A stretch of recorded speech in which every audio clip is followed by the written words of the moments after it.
Fala, família da Natação Criativa! Quero agradecer muito a sua presença, que acompanha a gente pelo YouTube, pelo Spotify, os mais de 360 mil seguidores lá no Instagram. E já quero te agradecer pelo voto. Estamos entre os 3 finalistas no melhor podcast 2025 na seção de esportes. Agora vamos para a grande premiação e lá vamos descobrir se ficamos em primeiro, segundo ou em terceiro. Então acompanhe que eu vou te mandar o link para você assistir essa cerimônia ao vivo. É quase um Oscar dos podcasts. Mas hoje um tema muito importante. Vamos falar sobre o desafio da segurança aquática, Aquadictos e Natação Criativa 2025. A gente decidiu criar essa campanha para discutir a diminuição no número de casos de afogamento e levar a campanha, prevenção e é um desafio a cada dia para você que está aí do outro lado. Então a gente vai inspirar profissionais, famílias e professores a se unirem por uma causa de prevenção e educação aquática. E claro que eu trouxe ela resgatando o que fazia tempo que ela não aparecia nos podcasts, Tassiana Hirota. Muito obrigado pela presença, Tassiana. Aí, primeiro queria te agradecer de estar aqui e te parabenizar, né? Eu acho que o fato de você estar entre os 3 melhores mostra muito o quão resiliente você foi na qualidade das entrevistas. Então, eu tenho muito orgulho de você. E a Tassiana votou e tenho certeza que você também votou aí do outro lado. E essa entrevista tudo começa com uma gota. E hoje essa gota é a nossa consciência pela segurança aquática. A gente definiu a gota como símbolo dessa campanha. Então a ideia é a gente reunir toda a comunidade aquática em prol na diminuição no número de casos de afogamento. Você quer fazer parte dessa campanha? Acompanhe essa entrevista até o final, que você vai descobrir como você consegue realizar projetos aí na sua região. Independente de onde você esteja pelo Brasil, você vai conseguir levar o projeto de prevenção aquática do Aquadictos e da natação criativa. Mas antes de entrar nesse assunto, a gente tem que agradecer os nossos parceiros que já estão com a gente há anos auxiliando nesse projeto. A Flote Materiais de Natação, que tem materiais de prevenção aquática dentro do seu catálogo, por exemplo, para águas abertas, tem aquela boia de sinalização, entre outros materiais para você utilizar. Entre no site da Flote, 400 materiais, todos com ISO 9001, com alta durabilidade para você aí no seu trabalho. A Sobrasa, Sociedade Brasileira de Salvamento Aquático, que está junto com a gente nessa campanha de prevenção aquática durante o ano inteiro, não é só o mês de novembro, é durante o ano. Então acesse o site da Sobrasa. Entre lá, preencha o seu cadastro e receba um kit gratuito para você ser voluntário Sobrasa, assim como eu sou. Boné, gibis, a gente vai apresentar nesse episódio o que a Sobrasa tem. Plataforma Educar com cursos gratuitos e tem curso de prevenção aquática do Antônio Santos da Sobrasa para você ir lá e descobrir como criar a piscina mais segura aí na sua região. O aplicativo da SwimTrack que te auxilia no monitoramento do seu aluno e também na prevenção. A gente tem uma avaliação de prevenção e segurança aquática. Quase nenhuma metodologia tem, então insere isso na sua metodologia. Avalie se o aluno está sustentando, fazendo mudança de direção, mudança de posição, se ele sai na piscina de forma autônoma e independente. Uma avaliação exclusiva, que é o que os pais procuram. Entregue essas avaliações para os pais de vocês. Uma RAISO, a nova metodologia do mercado. Tenho certeza que você está à procura de uma metodologia e uma diferente com preço super acessível. Só acessar o Instagram da metodologia Raizo, que você vai achar uma metodologia nova que trabalha gamificação na piscina. E a WL Salvamentos Aquáticos, que leva profissionais capacitados para o seu clube, academia, até mesmo condomínio. Precisa de porteiro, piscineiro, recepcionistas, salva-vidas. O que você precisar, entre em contato com a WL no 11 982 71 5497. Mas vamos deixar de papo, Tassiana, vamos para o que interessa. Novembro é um mês simbólico, mas também é um mês de alerta. É o mês que antecede o verão. O que esse mês representa aí no Brasil para o mundo aquático? Novembro é um mês que a gente está se preparando para a temporada de verão, que é uma época que ocorre, né, 31% dos incidentes relacionados à água. Então, novembro é como se a gente estivesse se preparando, primeiro, para conscientizar mais famílias, pais cuidadores, né? Eu acho que a população em geral, porque tem muitos acidentes que acontecem, né, no ambiente doméstico, são situações, às vezes, que a gente considera banais, mas que pode ser um ponto ali que pode causar um acidente com uma criança. Então, novembro é meio que uma oportunidade de união entre famílias, profissionais, para a gente falar um pouquinho mais da água, né? Hoje em dia existe o Novembro Azul relacionado com, né, com a questão do câncer de próstata, mas também poderíamos adotar o Novembro Azul, né, também para essa parte da conscientização relacionada à forma como a gente encara os riscos, né, na água, mas também um ambiente que é uma oportunidade de desenvolvimento, né, da criança, do ser humano, enfim. A gente coloca os dois lados, né? Eu falo que a água, assim como tudo na vida, tem seu lado bom e seu lado ruim. Eu acho que é importante a gente sempre ressaltar os dois e ter um equilíbrio.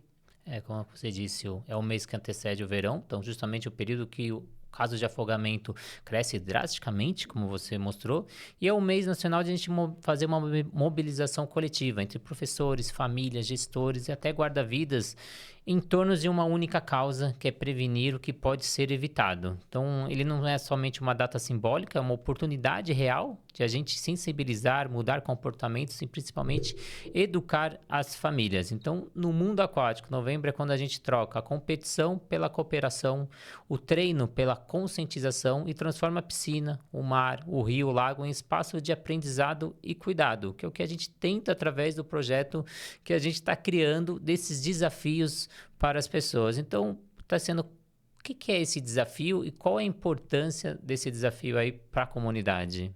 O primeiro é que nós nos unimos para ampliar a nossa voz e também incentivar que as pessoas elas tenham a autorresponsabilidade de promover mais essa informação. E não somente, né, deixar com que empresas grandes, né, falem sobre segurança aquática, mas sim a gente assumir essa responsabilidade de que isso pode acontecer com um familiar nosso, com pessoas muito próximas. E também uma oportunidade de que todos possam mostrar todas as outras dimensões da natação, né, Simon? Eu acho que você também, na prática, você também trabalha essa questão da segurança aquática. Eu queria até, inclusive, saber de que forma você trabalha. Então, acho que o trabalho, ele não tem que ser somente em novembro. Ele tem que ser introduzido no calendário do ano inteiro. A natação criativa, por exemplo, tem várias campanhas durante o ano voltado à prevenção aquática. Então, esse ano a gente fez duas oportunidades da piscina mais segura, que era um grupo do WhatsApp, onde a gente oferecia oportunidades e ideias para as pessoas implementarem em qualquer lugar do Brasil, promovendo a prevenção aquática com o objetivo de uma piscina mais segura. E em novembro a gente sempre faz um mês de prevenção aquática. O ano passado foi o mês que bateu o recorde, foram mais de 2.500 professores envolvidos, levando a campanha para o Brasil inteiro. Mas na hora que você me chama para essa oportunidade de fazer essa parceria, a gente percebe que às vezes a gente está levando muita informação e pouca ação.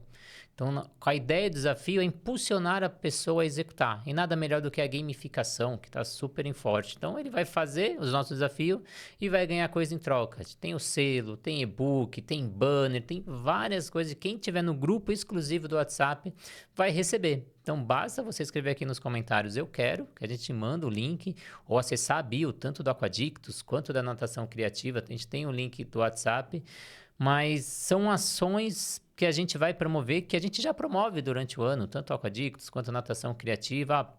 O que eu faço? Uma simples ação da criança nadar de olhos vendados, por exemplo, se ela cair num rio, cair num lago que ela não tenha visibilidade, ela consegue atravessar de forma mais tranquila. Porque uma coisa é você vivenciar pela primeira vez, outra coisa é você vivenciar quando você já teve experiências anteriores. E a importância de você ter essas experiências com alguém habilitado. Então, o professor está capacitado. Eu, por exemplo, durante minhas aulas de natação, o que o professor mais gosta é daquele tapete no final da aula de EVA grosso para a criança brincar. E aí o professor fica com aquele temor se aquele tapete virar e a criança ficar embaixo do tapete. Então, por que não ensinar a criança a sair debaixo do tapete, que é uma coisa que ela vivencia nas aulas, está praticamente em todas as aulas, e você fica assustado. E aí, quando eu trabalhava num clube bem reconhecida aqui no Brasil. Eu dava 2 ou 3 aulas por semestre de como sair debaixo dos materiais flutuantes. Até a primeira vez que eu fui trabalhar, os outros professores, nossos pais vão reclamar, você já se viu, você vai virar o tapete com as crianças embaixo, colocar as crianças embaixo do tapete, os pais não vão gostar. E quando acabava a aula e entregar as crianças, todos os pais elogiavam. Nossa, Renato, ainda bem que você está ensinando uma vivência que é o que ele enfrenta, porque no final de semana ele vai ter aquele tapetão na piscina de lazer dele, vai levar, às vezes, os pais levam aqueles tapete inflável até de dormir para dentro da piscina, e a criança tem que vivenciar, porque na hora que ela ter essa situação problema, ela vai saber a forma mais assertiva de sair dessa situação problema, ou até respeitar os seus limites. Então, a importância desse projeto que a gente está criando, não somente compartilhar dados alarmantes, trazer pessoas que vivenciaram momentos traumáticos, mas trazer ações que eles podem executar no dia seguinte nas aulas deles, como envolver as famílias, como envolver a comunidade. Então, são desafios que é praticamente um ato de amor que a gente está fazendo e começar a cuidar do próximo. Então, ensinar com propósito e criar uma cultura de prevenção aquática dentro das aulas de natação. E além do crawl, costas, peito e borboleta, às vezes a gente vê profissional não aguento mais dar o mesmo exercício, não aguento dar sempre crawl, costas, peito. Então, traga a prevenção, traga esses exercícios de habilidades aquáticas para dentro da piscina.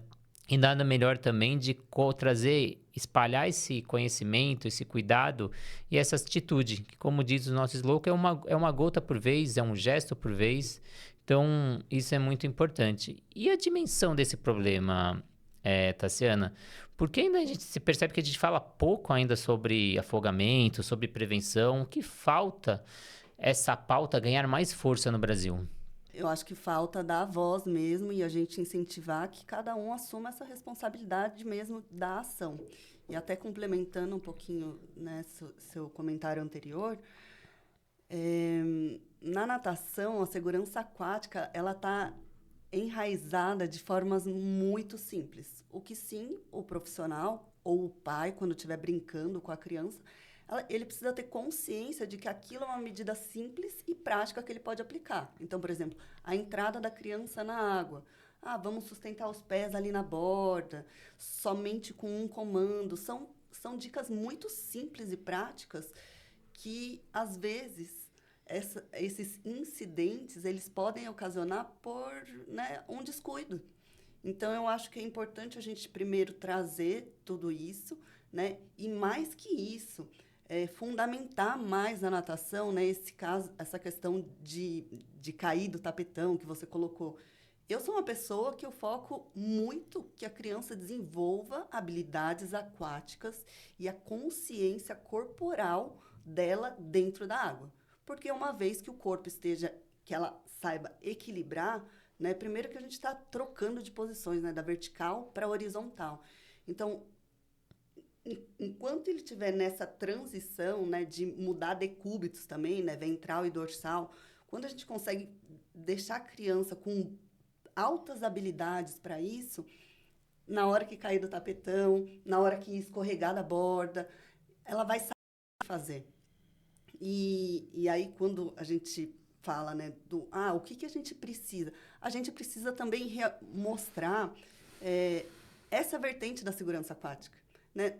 Os dados são alarmantes, sim, mas, mais que isso, quantos acidentes não fatais não estão registrados e quantas crianças têm medo de água por conta disso ou por conta de alguma situação que vivenciou e que poderia ter sido revertida com apenas informação.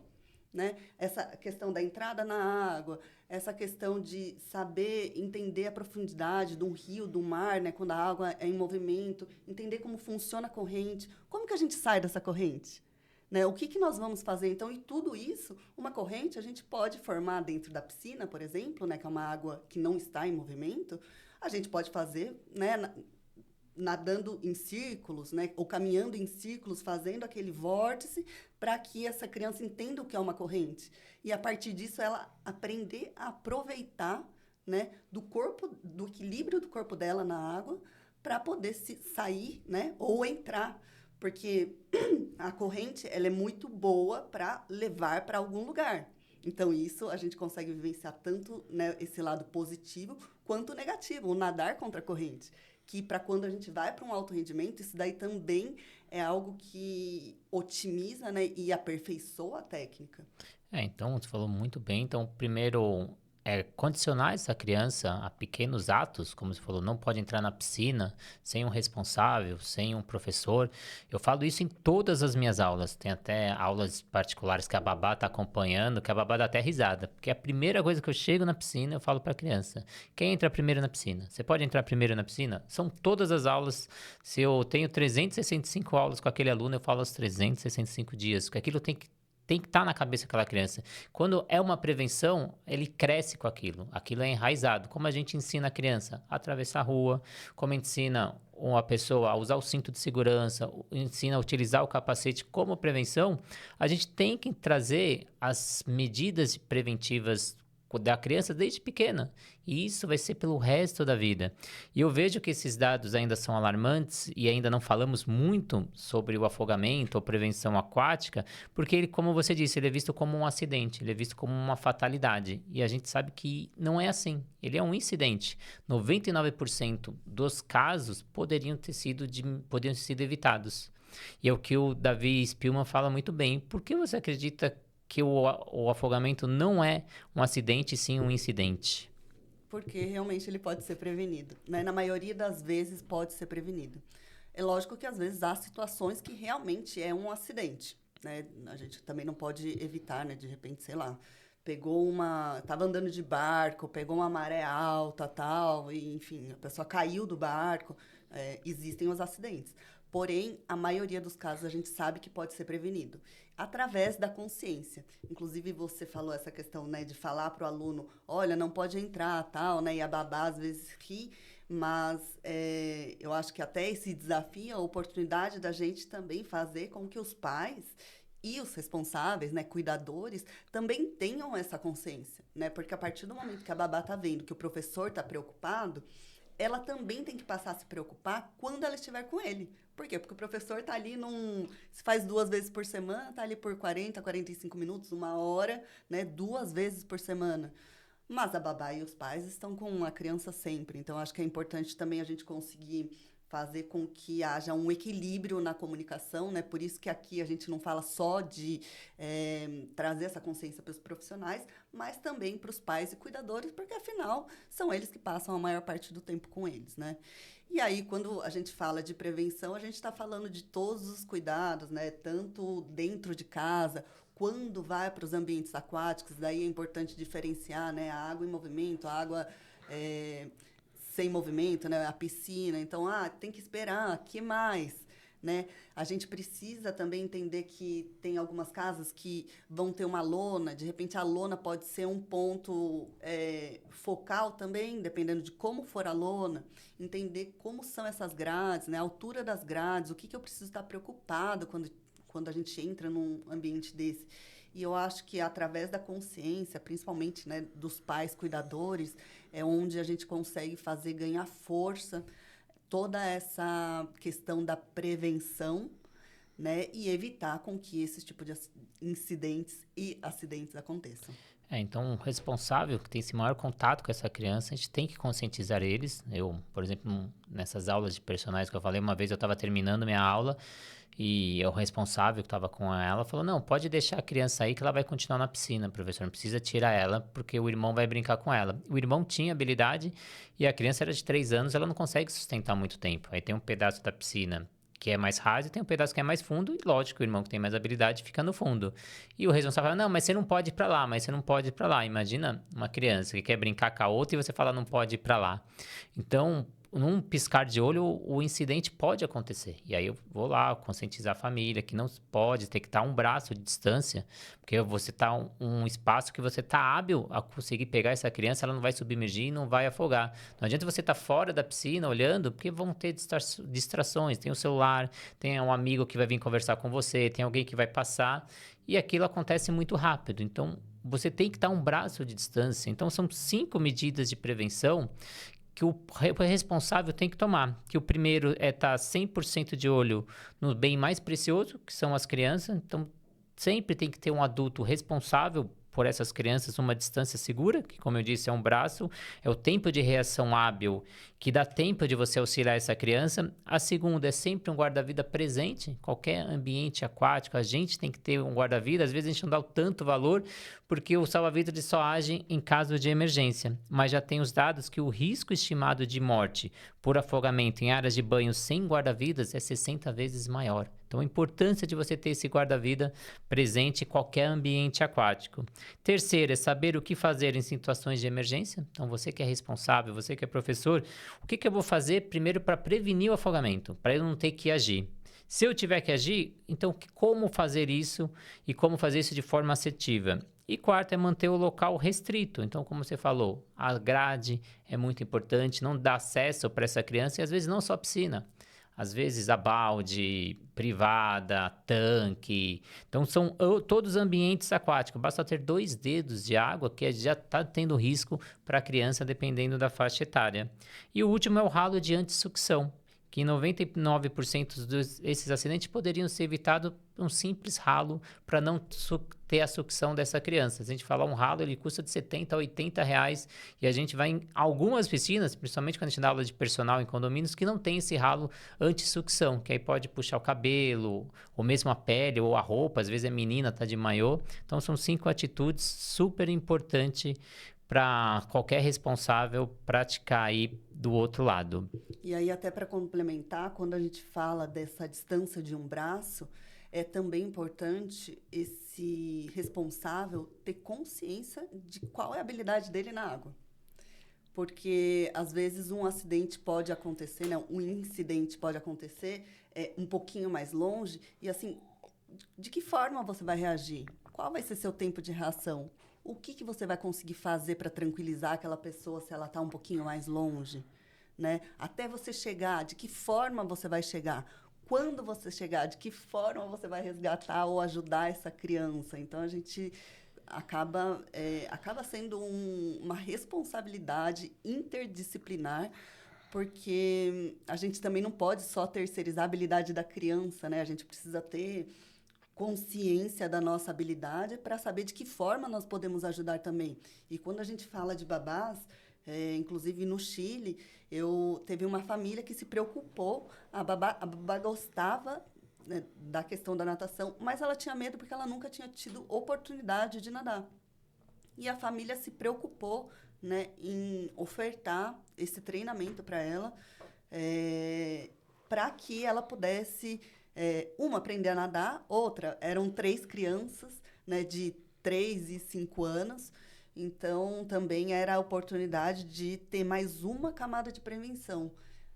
Hoje em dia é algo, né, que seria meio inovador, né, a gente trazer essa abordagem de treinar cuidadoras e babás, mas que seria a cadeia perfeita, né, da segurança.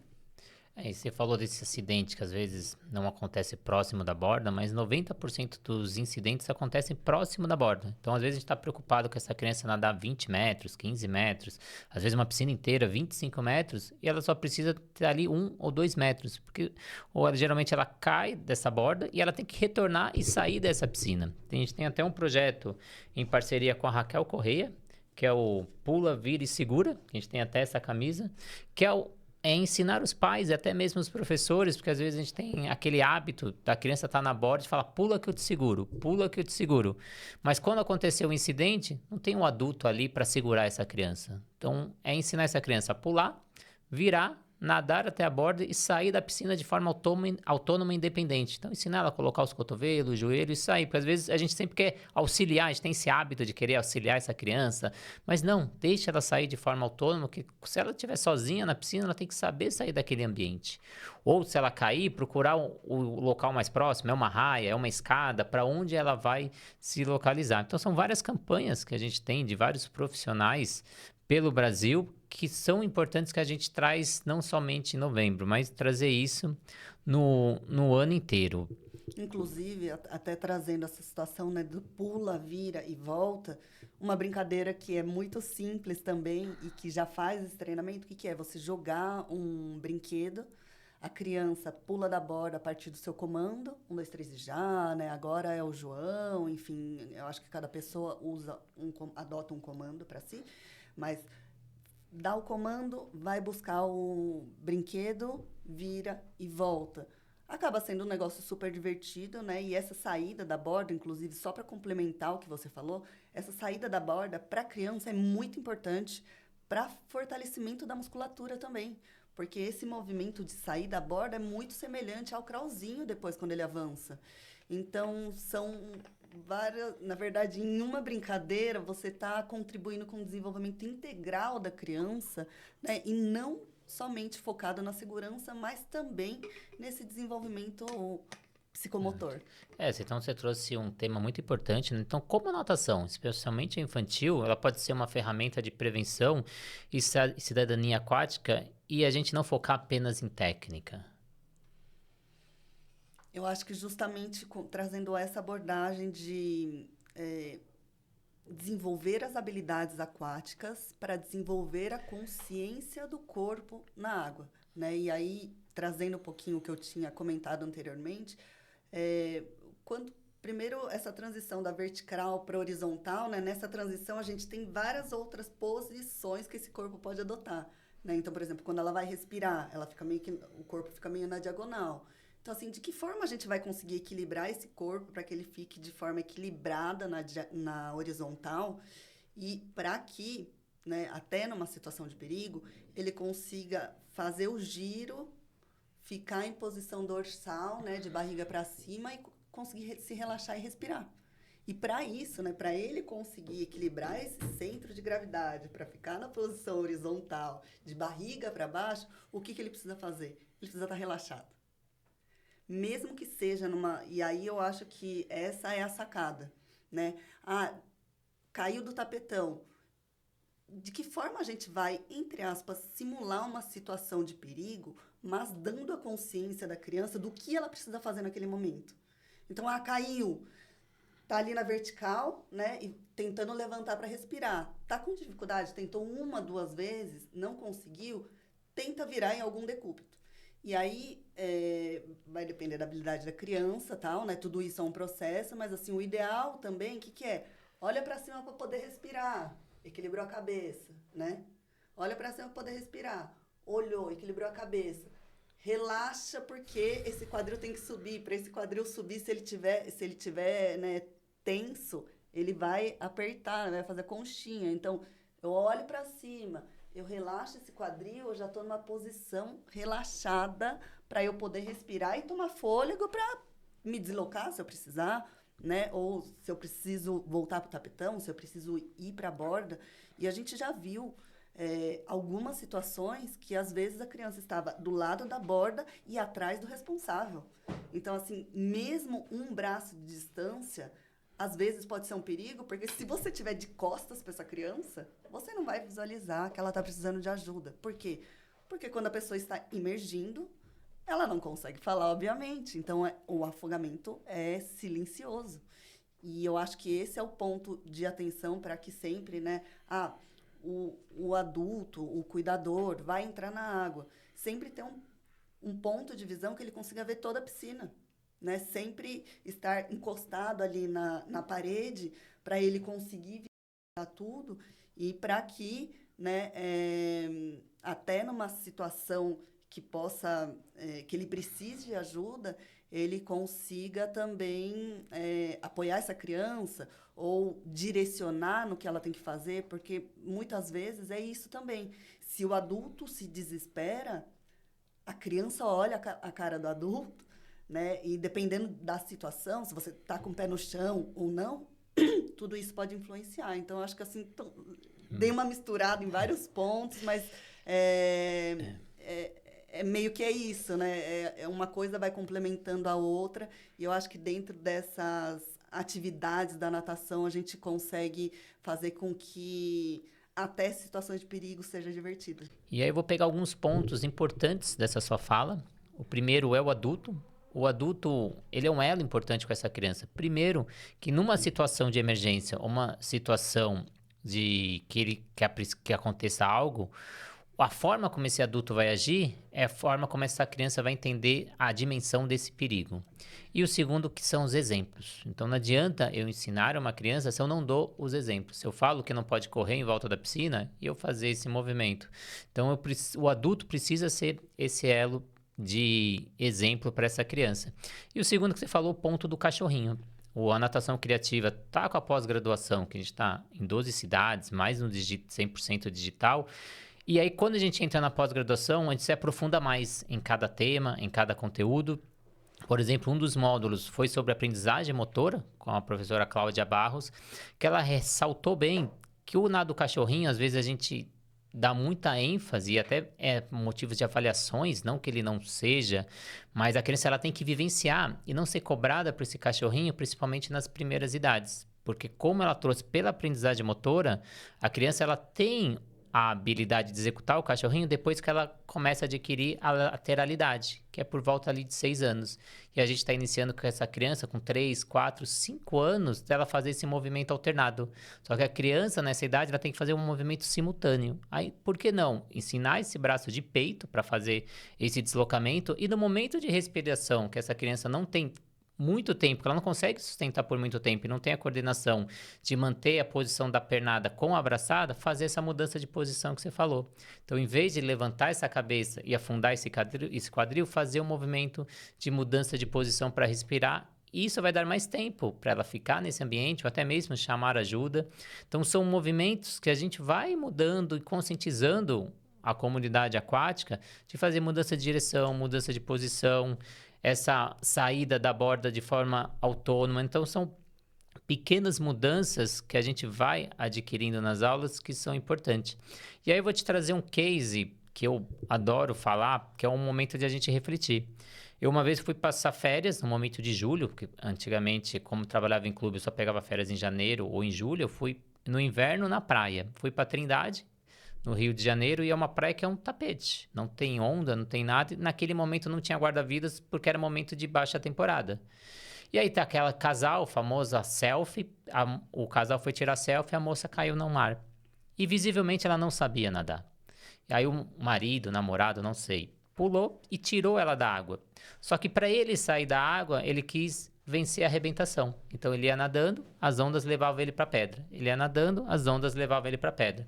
O pessoal local, os caiçara, foram lá, tiraram ele da água com vida. Veio o SAMU, retirou ele com vida, que eu constatei. Só que eu sou curioso, começou, entrei no jornal local e no dia seguinte eu fui ver que ele, infelizmente, ele veio a falecer. Aí a minha pergunta, visivelmente ele sabia nadar. Só que visivelmente ele não sabia nadar no mar. Então, possivelmente ele aprendeu no meio controlado, que é uma piscina. Não querendo colocar dedo, falando quem é o culpado, quem não é, mas às vezes a gente deixa de ensinar outras competências dentro da piscina, ensina só habilidades e ele precisa ter essas competências. O que ele vai enfrentar no final de semana? Ele vai nadar no mar? Ele vai nadar numa lagoa? Ele vai nadar numa cachoeira? Então a importância, eu queria que você dissesse como introduzir isso nas aulas de natação. Não, inclusive, outro ponto que pode ser, né? Porque hoje em dia a gente vai trabalhar com pode ser quando a gente vê situações como essa, mas assim, será que a habilidade que ele tinha na água era o suficiente para resgatar uma outra pessoa? Ou se nesse momento que ele estava resgatando outra pessoa, ele sabia minimamente a técnica para poder fazer isso de forma que ele também estivesse seguro? Então, por exemplo, quando a gente vai resgatar e tentar ajudar alguém, primeiro que esse braço ele tem que vir por trás, né? Primeiro, quando você vai resgatar alguém, você ou vai ficar do lado da pessoa ou atrás, né? Justamente porque se você ficar de frente, essa pessoa vai se apoiar e vai começar a te afundar. Esse é o primeiro reflexo, né? Ela tentar se salvar para respirar, só que ela acaba de forma até inconsciente, né? Porque na hora do desespero, né, não é intencional, e ela acaba te afundando. E aí, essa consciência, né? Quanto tempo eu consigo ficar de apneia para conseguir auxiliar essa pessoa? Ou quais são as técnicas ou quais são os movimentos que meu corpo precisa fazer, né, quando eu não estou tocando piso? O que eu preciso fazer para conseguir auxiliar essa pessoa, mas também, né, me salvar? A pernada, aquelas pernadas, treinar um pouquinho aquelas pernadas do polo, né, que são circulares, a pernada do peito. Eu passei por uma situação, vou até fazer um paralelo, já que você trouxe esse caso. Eu passei por uma situação muito semelhante, acho que daí depois no final eu faço a conclusão desses casos. Mas assim, era um moço, ele saiu para andar de jet ski, era Ilhabela, mas essa era uma praia que estava muito tranquila, o mar estava lisinho também, então uma situação assim muito semelhante à sua. Só que ele saiu para andar de jet ski com 4 crianças atrás dele, né? Crianças de 4 a 6, 8 anos. Eu acho que o maior não tinha nem 8 anos. E com 4 crianças, sem salva-vidas, e aí batata, né? A hora que ele foi fazer a curva ali, e assim, ele não estava, nem sequer estava numa alta velocidade, mas quando ele foi fazer a curva, as crianças toda molhada, caiu 4, um conseguiu meio que ainda se segurar na camiseta dele, que era o que estava mais pertinho, né? As 3 ficaram ali embaixo. E aí, a pequenininha subiu em cima das outras 2 que eram um pouco maiores, devia ter uns 6 anos, 7, que já sabiam minimamente nadar um pouquinho. Só que a pequenininha estava tentando subir, e aí eu acho que pouco mais de 50, 100 metros ali. E aí, a hora que eu vi, eu falei assim, tá, e aí? Né? Fui nadando. E aí, na verdade, eu ouvi um tio que estava na areia, né, entrando, gritando. Eu estava no ponto médio. E eu falei assim, bom, vou nadando. Fui nadando. E a hora que você chega lá, 3 crianças na água, uma tentando subir, não sei o quê, de que forma a gente vai sustentar essas crianças, né, sem estar com o pé no chão? Então, foi exatamente isso. Eu encaixei uma criança aqui, né, a perninha aqui encaixada num lado do quadril, a outra criança no segundo lado do quadril, e a terceira eu consegui sustentar. E a partir do momento que eu sustentei essa terceira estava tentando subir, eu consegui auxiliar. Só que numa dessas, né, 3 crianças no seu colo, e você ali só na pernada, o que eu fazia? Eu pegava o ar para poder dar o impulso para a criança levantar. E aí, a primeira saiu, tal, mas daí você dá uma pernadinha um pouquinho mais forte, só para respirar, e numa dessas você fica num processo de também apneia e para conseguir auxiliar todas. Graças a Deus não aconteceu nada, tal, mas o mais curioso, era um aniversário, então eu estava com vários amigos na praia, ninguém viu o que tinha acontecido. Então, quando você traz uma situação dessas, né, que o senhor também claramente sabia nadar, de que forma que ele vai resgatar, né? No caso dele, por trás, né, passar esse braço por baixo do outro braço cruzado, você sustenta a mão nesse ombro da pessoa, para a pessoa não escapar, porque afinal ela está molhada, e aí você vai fazer esse arrasto ou do seu lado, né? E daí um braço meio de cachorrão, né? Não é um crawl nem um cachorrinho, mas você vai fazendo um cachorrão e essa perna lateral ajudando a sustentar. Por quê? Porque o mais importante é que quando você estiver na lateral, o seu corpo também ajude a sustentar essa criança para que ela não vai ficar numa posição horizontal perfeita, porque ela vai estar em choque, né? Então ela vai estar tensa, mas fazer com que ela tenha um maior equilíbrio para ela conseguir respirar e para você também. Então, mais do que ajudar no resgate, é a gente ter consciência se a gente consegue ou não. Porque, no caso, se fossem 3 adultos, eu não sei se eu teria ido. Eu teria, de repente, pedido para alguém acionar salva-vidas. Embora, se depois eu até dei uma procurada, eu não tinha visto salva-vidas naquela praia. Mas, assim, de qualquer forma, a gente vai tentar ajudar da forma que pode, mas também eu acho que é importante ter esse cuidado. Inclusive, no Chile, teve um caso que foi muito similar a esse, só que, assim, foi uma adolescente para a água, daí depois foi um voo, depois foi o outro voo, e no final foi o óbito dos 3. Então, infelizmente. é aquela famosa frase, não façam isso em casa, né? Então, se você não tem habilidade e você vê uma situação, você não tem habilidade, não passou por um treinamento de salvamento, você não deve. Então, por isso que até a Sobrasa, apoiadora do nosso canal, ela preconiza os 5 elos de prevenção, O primeiro elo é a prevenção. Então, se eu faço bem a prevenção, eu não preciso chegar nesse último elo, que é o resgate. Então, se eu tenho uma boa prevenção e se pai fosse consciente, fosse só com uma pessoa, fosse com o colete salva-vidas, isso não teria acontecido porque não teve a prevenção. Então, tudo começa, ou seja, na aula, ou seja, num momento de lazer, com pequenas conversas e pequenas atitudes. Então, a gente precisa trazer, primeiro, a prevenção. O segundo elo é reconhecer o afogado. Então, é você saber ensinar para as pessoas o que é para a pessoa tá se afogando. Porque o que a gente vê nos filmes são as pessoas se debatendo e pedindo socorro.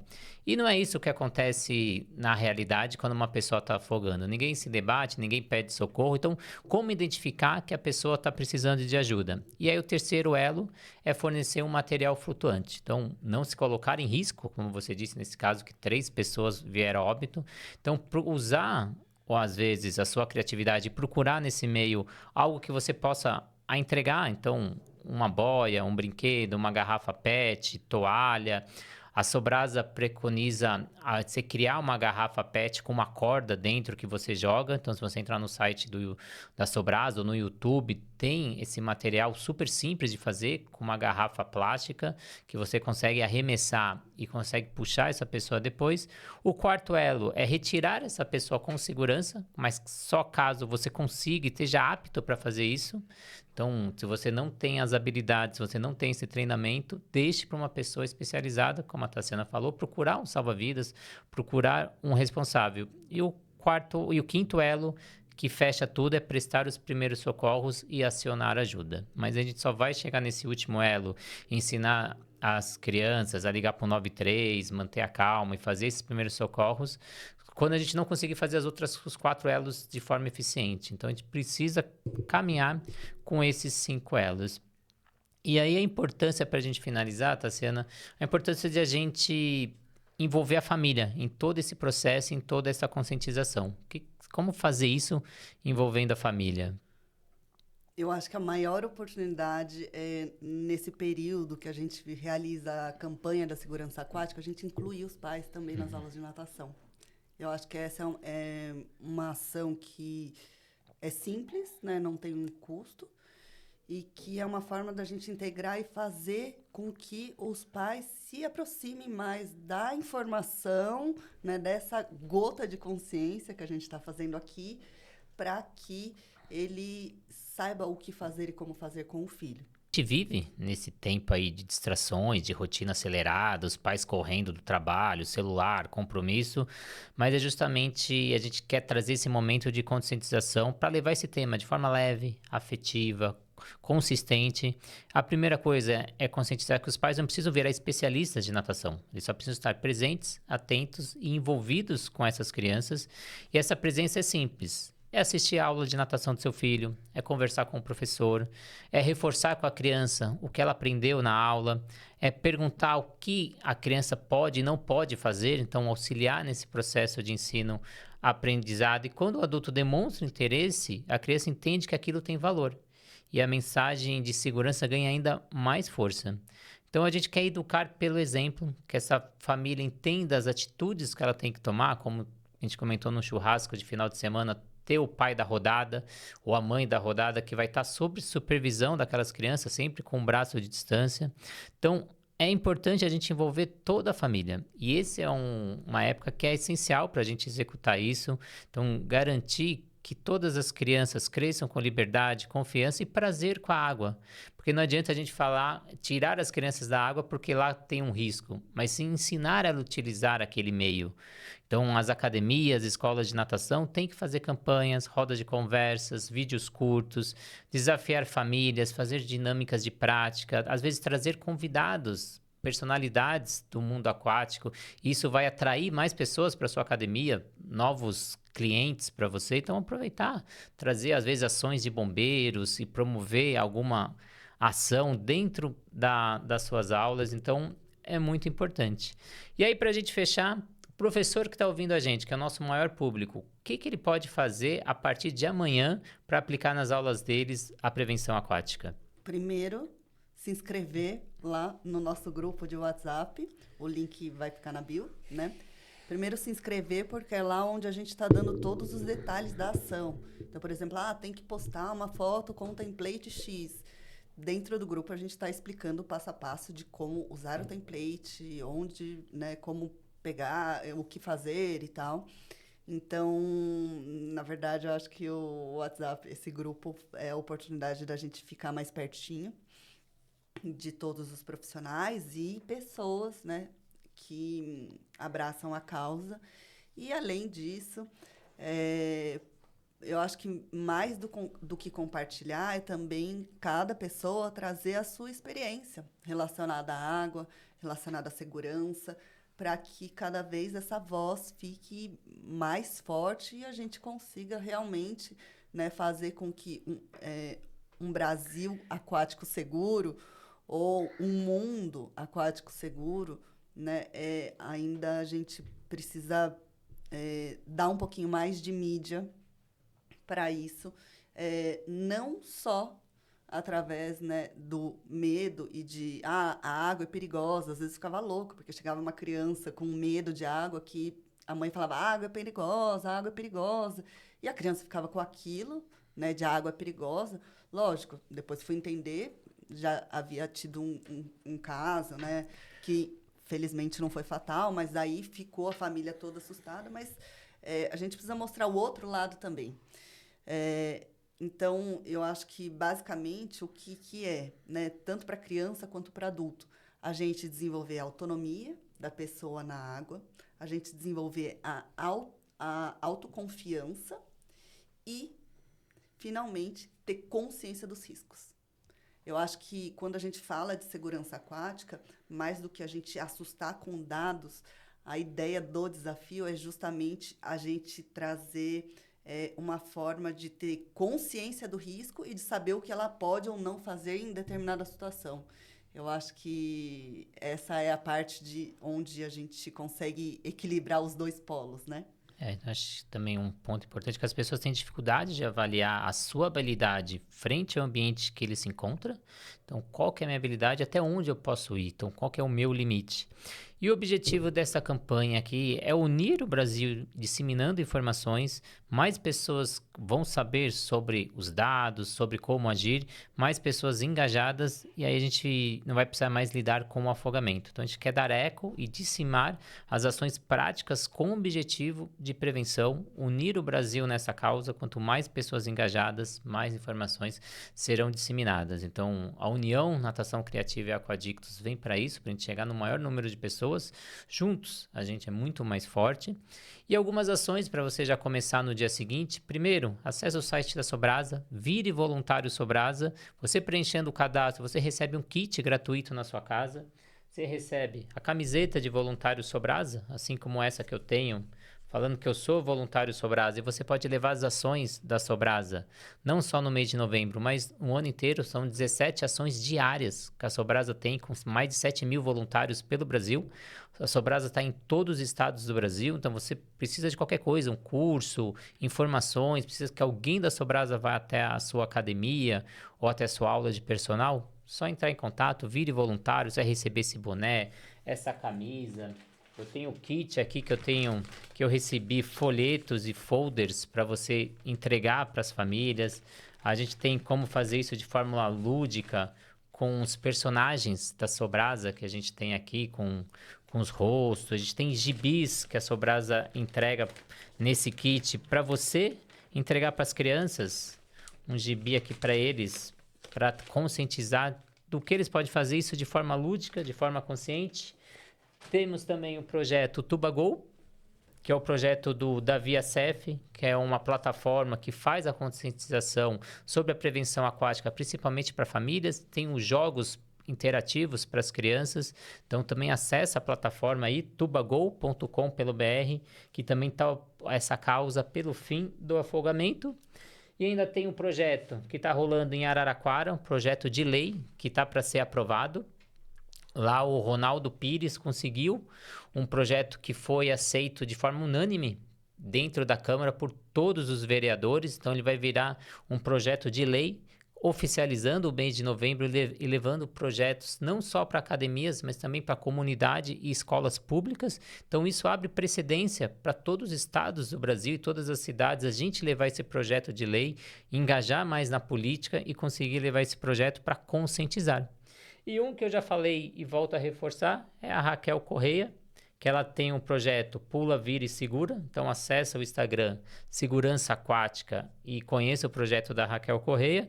Falei demais, eu queria que você deixasse agora, Tassiana, os seus contatos, o que é o Aquadictos, para quem quer saber mais, conhecer sobre o seu projeto. A gente tem um site, www.aquadictos.com.br, o arroba também é Aquadictos, e lá a gente passa bastante informação, né? O foco... Quando eu criei o Aquadictos, a ideia era sempre passar essas informações aos pais, né, trazer essa conscientização. Já fizemos um curso online abordando o desenvolvimento do bebê de 0 a 3 anos. Há mais de um ano, eu dou uma palestra no curso de gestantes da maternidade de Mogi das Cruzes, Mogi Mater, onde eu trago, né, acho que essa questão da consciência da segurança aquática, mas também como estimular o bebê desde o primeiro banho, de que forma a gente traz essa natural continuidade dessa relação do bebê com a água.